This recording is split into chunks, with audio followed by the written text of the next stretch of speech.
Salut, c'est Pierre Amiche. Voici le premier épisode de Rugby Brut. Un joueur ou une joueuse vient vous parler de ses souvenirs. C'est sans prétention et surtout sans montage. C'est juste une rencontre entre vous, moi et eux. Pour le premier épisode, c'est David Scrella qui nous parle du titre parisien de 2007, un des plus gros braquages de l'histoire des finales. Bonne écoute à tous. Bon, David, la saison démarre 2006-2007. L'effectif du Stade français a finalement assez peu bougé. C'est une équipe très expérimentée. Toi, c'est ta troisième saison au Stade français. Qu'est-ce que tu sens dans cette équipe-là? Est-ce que tu as le sentiment que cette équipe-là a les qualités pour aller au bout déjà? Bah, moi, depuis que j'étais arrivé à Paris, donc c'était en 2003, 2003-2004. Donc c'est vrai que on avait quand même chaque année un effectif capable d'aller au bout des compétitions. L'année avant, je crois qu'on avait perdu contre Toulouse à Lyon là, en demi, 12-9. Enfin, voilà. L'année avant, on fait deux finales, voilà, en 2005, donc perdu aux prolongations. Donc c'est vrai qu'on avait toujours un effectif capable d'aller au bout dans les deux compétitions. Donc c'est sûr que quand on recommence une saison, l'objectif c'est toujours d'aller le plus loin possible dans toutes les compétitions. Il y avait des internationaux partout. Oui, on était profilés pour ça, quoi. Depuis 3 ans, depuis que tu es arrivé, globalement, le Stade français, il y a aussi les folies, les maillots roses, le Stade de France, le calendrier. Mm. Toi qui pas forcément de cet univers-là. Comment tu te sens au milieu de cette équipe de Zinzin?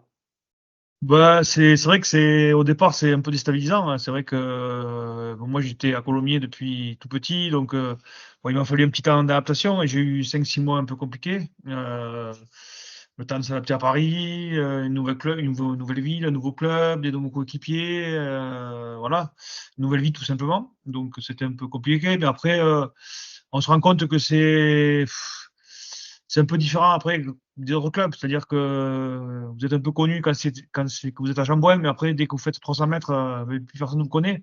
Donc, c'est vrai que c'est le club de la capitale, mais en même temps, on est quand même, enfin, à part peut-être quelques-uns, Christophe Dominici, des joueurs hyper connus, mais après, à Paris, on était quand même, Tranquille. ouais, on était tranquille. Franchement, c'est ça qui me plaisait, c'est que, dès que le match était fini, on buvait un coup, on allait boire un coup dans Paris, personne, on était tranquille. Et puis justement pour sortir un peu de ça, Max avait eu l'idée voilà, de faire des choses un peu décalées. Voilà, le calendrier en faisait partie. Les maillots roses, évidemment, ça a fait beaucoup parler. Et puis c'est resté, hein, puisque quasiment 15 ans après, ils jouent toujours en rose. Voilà. Donc le Stade de France, évidemment, avec tous ces matchs, notamment contre Toulouse, au Stade de France, mais après aussi contre d'autres équipes, puisque c'était avec des concerts, les feux d'artifice. Donc voilà, je pense que le public, le rugby a changé un peu d'air à ce moment-là, quoi. Voilà, c'est vrai qu'on était un sport d'initiés, même si c'est toujours le cas. Mais voilà, je pense que depuis maintenant 15-20 ans, c'était les 10 ans du professionnalisme. Voilà, je pense que grâce à Max aussi, le rugby est passé dans une autre dimension, quoi. Depuis, d'un point de vue plus sportif, toi, à ce moment-là, à l'aube de la saison 2006-2007, tu sors de 2 saisons monstrueuses en termes de temps de jeu, de performance, de résultats aussi, parce que comme tu l'as dit, vous faites finale et demi-finale quasiment systématiquement. On ne se rend pas compte, mais je crois que c'est 2004-2005, tu joues 36 matchs dans la saison. Ça paraît fou aujourd'hui de Ah faire oui, ça. ah oui, je me souviens, ouais, ouais. Bon, après, j'étais jeune, j'avais 27, 28 ans, quoi, donc c'est là, c'est, c'est même un peu plus jeune, mais on est à la force de l'âge, quoi, entre 25 et 30 ans, c'est là où on joue le plus, où on est en forme, on se blesse pas trop, et puis moi, je jouais avec des joueurs exceptionnels, quoi, enfin, voilà, donc ça, c'était quand même, mais sur les 36 matchs, c'est un Ça paraît peu, c'est un peu fou, mais bon. Bon, on pouvait les encaisser, voilà. Et puis, c'est vrai on avait fait 2 saisons correctes, mais sans titre. Donc, c'est vrai que, mais quand on joue dans un club comme Paris, il faut toujours des titres voilà, parce que c'est l'objectif des saisons et pour sortir un peu, pour valider un peu tout ce qu'on travaille depuis des semaines, des mois ou des années. Donc, c'est vrai que cette année 2006-2007, on avait vraiment envie d'aller le plus loin possible et d'essayer de gagner un titre. Et puis en plus, on avait des joueurs exceptionnels comme Domi, Ron Martin. Enfin bon, derrière, on avait quand même des joueurs qui sortait Augustin Pichotte. Devant, il y avait Sergio Parisse qui arrivait, qui commençait à jouer. Enfin voilà, il y avait quand même des joueurs quand même de très haut niveau. Donc voilà, on était armés pour ça, quoi. Rapidement, le Stade français, ils ne sont pas seulement armés, ils sont aussi efficaces. 9 matchs, 9 victoires. Le début de saison, c'est un rouleau compresseur. Vous gagnez à Toulouse, à Castres, à Narbonne, qui à l'époque était difficile à battre. Et le match qui illustre le mieux cette machine de guerre, c'est que vous en collez quasiment 50 à Clermont.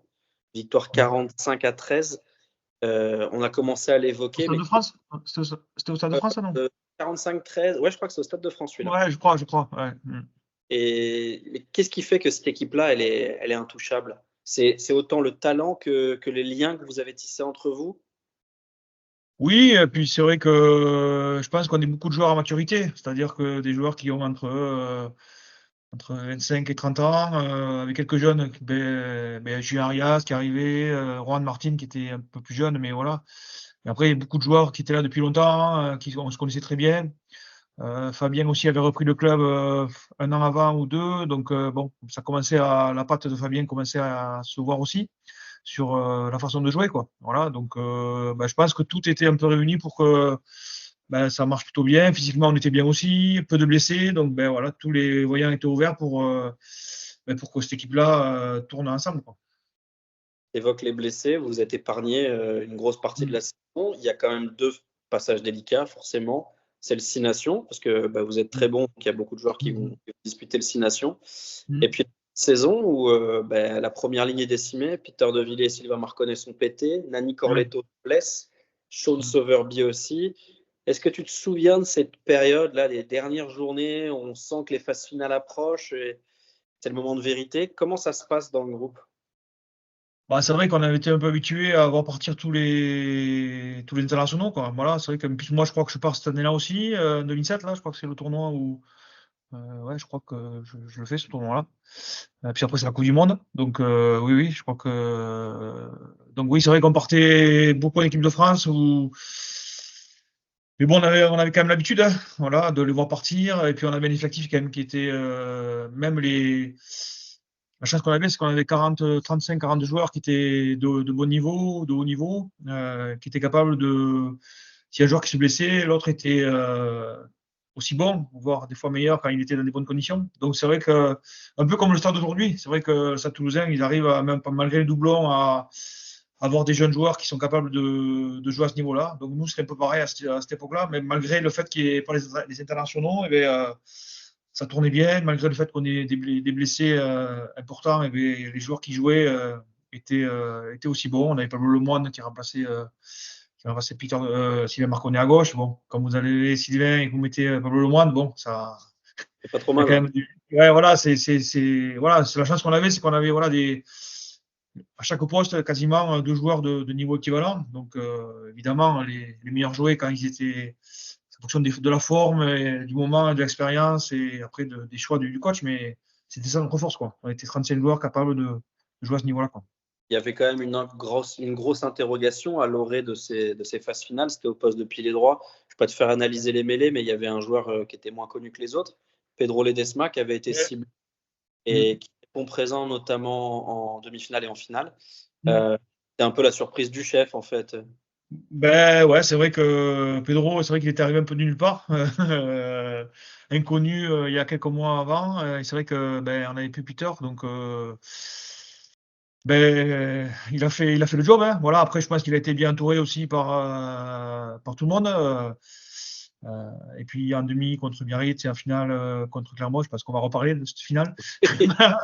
Mais voilà, il a fait le job. Et puis voilà, il faut aussi un brin de réussite pour être champion. Je pense qu'on l'a eu ce soir-là, notamment en finale. Donc voilà, tant mieux pour lui, surtout tant mieux pour nous, quoi. Ce qui est fou, c'est qu'il a un peu disparu des radars à la suite de cette saison-là.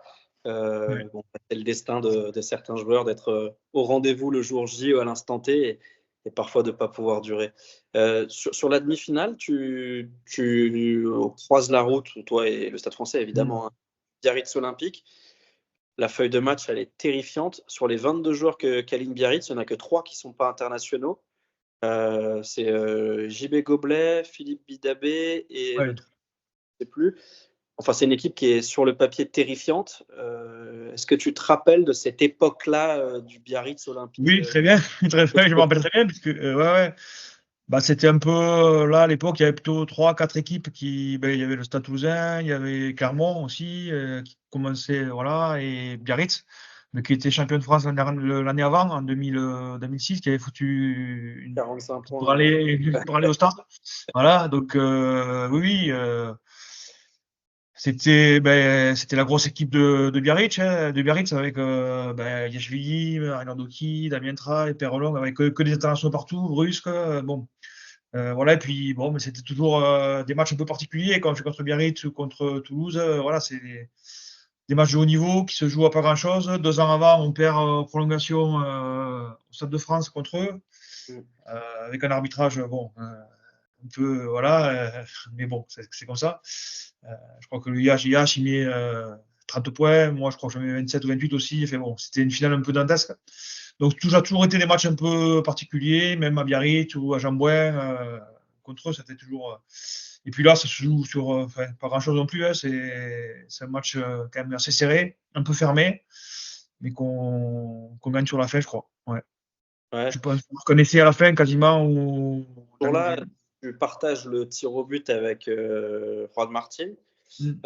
Comment ça se décidait de savoir qui butait, toi, lui, toi? Est-ce que c'était des choses qu'on discutait avant ou non, ça se faisait Oui, naturellement? avant le match, oui, on sait qui va buter quand même, voilà. Mais après, c'est en fonction du déroulement du match aussi, puisque lui, je crois qu'il jouait 10 et moi 12, je crois que c'est ça sur cette Ouais, saison-là. Ouais, en demi, en finale. c'est ça. Donc ouais, après, Fabien avait décidé comme ça. Donc Juan était plutôt bien, je me souviens, à l'entraînement. Donc c'est lui qui a pris le tir au but. Et puis après. Parce qu'en demi-finale, toi, tu démarres le match buteur. Ah ouais, je Euh, démarre plus tard? Ah, d'accord. ouais, tu marques. Bon, après, t'en as tellement fait des Ouais, matchs. ouais. 32e, 42e, tu Ouais, transformes. Ah non, ouais, tu tapes la pénalité. ouais. Il y a un essai de Brian Liebenberg en fin de match Ouais, qui c'est ça. Ouais. donne la Ouais, qui victoire. trouve le match, ouais, c'est ça. Ouais, et c'est Juan Martin qui transforme. Mm. Et un essai de Radiké Samo déjà en Ouais, demi-finale. ouais, On va revenir ouais, sur ouais. le cas de l'Australien. En tout cas, bah oui, c'est clair. Il y a 4 équipes qui dominent. Biarritz fait Mm. partie de monstres. Et tu l'as dit, ils ont mis Ouais. 45 points en finale à Toulouse l'année d'avant avec Damien Traille qui joue sur un nuage. Ouais, Mais vous les écartez en demi-finale ouais, et se présente alors une équipe tout aussi redoutable. ouais. Qui, à l'époque, c'est le début de l'ère Verne Cotter. Ouais, c'est ça, exactement. Exactement. On revient tout juste au très haut niveau. Ils ont connu des saisons un Mm. peu délicates. Ils ont pas foutu dehors, c'est un peu sévère, mais ils ont laissé partir les stars comme Mm. Brayton Pauls, comme Stephen Jones, et ils Ouais. font confiance à des nouveaux joueurs, Nalaga, Brock James. Avant le match, on n'est pas vraiment capable de dire qui va gagner. Mm. Pourtant, sur le papier, le Stade français est quand même un petit peu favori. Mm. Qu'est-ce que tu te rappelles de cette équipe clermontoise un peu nouvelle? Ouais. Euh,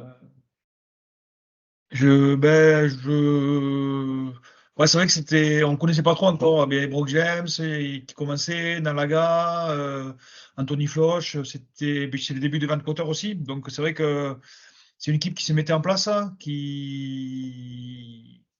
bon, voilà, la part de Van Cotter qui commençait à arriver, c'est pas surprise qu'ils soient en finale, mais c'est vrai qu'ils ont fait quand même une belle saison.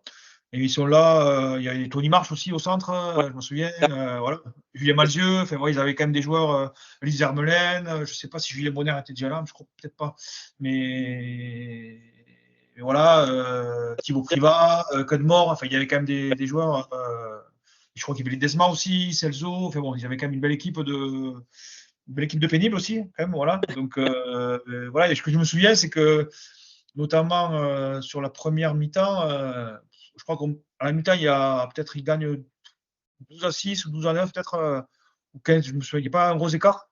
Mais par contre, sur le terrain, je dis, je ne sais pas comment on va faire pour battre cette équipe, quoi. On se fait, je me souviens on s'est fait laminer, et à la mi-temps, dans les vestiaires, on ne savait pas trop par quel bout le prendre, quoi, ce match-là. À la mi-temps, il y a 9-0 pour eux. À 9-0, ah ouais, tu vois. Ouais. Okay. Mais franchement, je crois que Mais Tony ça aurait Marsh, pu être pire. on marque, il marque pas. Enfin, ils ont plein de match de Perse, Floch aussi. Ils ont plein d'occasions. Pas plein, mais ils ont 2-3 occasions. Je pense que s'ils marquent, le match, il n'est pas plié, mais voilà. C'est mal embarqué. Et à la mi-temps, ouais, franchement, on a un peu la tête à l'envers. Voilà. Et après, je pense que Fabien fait du coaching très tôt en seconde mi-temps, je crois. Même moi, je sors très rapidement, je crois. Ouais. Je vais te dire Je ça, faut crois, pas la feuille de je, match. je crois que rapidement, je sors. C'est Brian qui rentre au centre de mémoire. Voilà. Et puis, même Sergio, il rentre. Voilà, je crois que Fabien fait un coaching rapidement en seconde mi-temps. Et le match bascule un petit peu, se rééquilibre en fait. Voilà. On revient à peu près dans le game, peut-être à 10-15 minutes de la fin. Et après, vient se tester sur une touche de sur une touche de Clermont. Je me souviens encore, on pique la balle en touche là.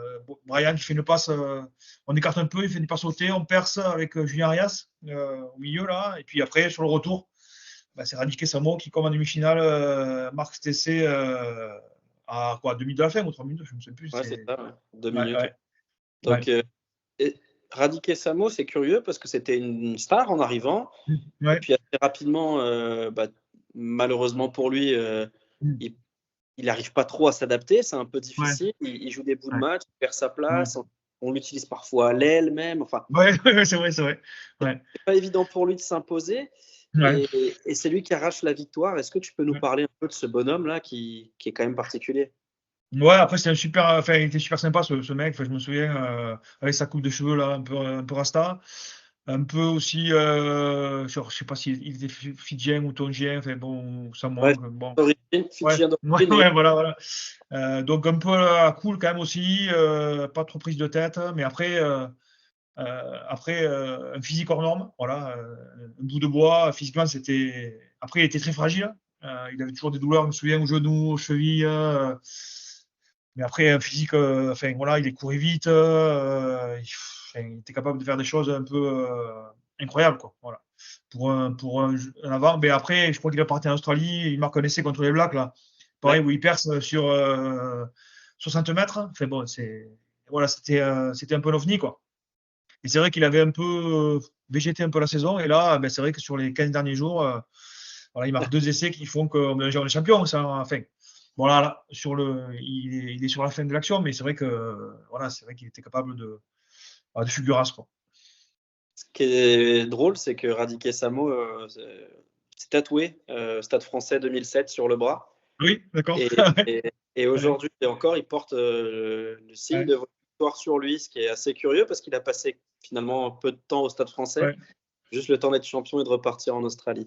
La dernière question, c'est par ouais, rapport à Fabien. Toi, tu as joué avec lui, puis tu as entraîné. ouais, Euh, le premier succès et le dernier de Fabien Galtier, le technicien en top 14. Euh, Qu'est-ce que tu peux me dire sur Fabien Galtier, l'entraîneur, sachant qu'il a été ton capitaine des années à Colomiers, quoi. ouais.